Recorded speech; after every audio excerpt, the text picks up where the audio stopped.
వరలక్ష్మీదేవికి ఇష్టమైనటువంటి 5 రకాల అన్నాలంటే ఇష్టమండి.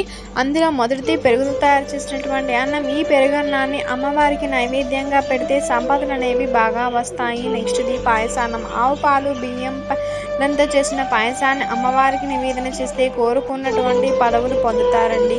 నెక్స్ట్ పులిహోర. అమ్మవారికి ఈరోజు పులిహోర నైవేద్యంగా పెడితే భార్యాభర్తల మధ్య ఐకమత్యం అనేది పెరుగుతుందండి. 4వ నైవేద్యం ఏమిటండి అంటే పులగం. పెసరపప్పుతో చేసినటువంటి పులగాన్ని ఈరోజు అమ్మవారికి నైవేద్యంగా పెడితే కుటుంబ వృద్ధి జరుగుతుంది. 5వ అన్నం బెల్లం అన్నం.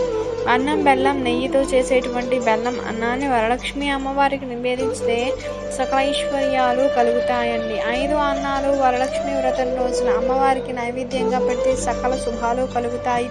దీంతో పాటు శనగలను విడికించి తాలింపు పెట్టి నైవేద్యంగా పెట్టాలండి. మీకు కనుక ఈ వీడియో నచ్చితే లైక్ చేయండి, షేర్ చేయండి.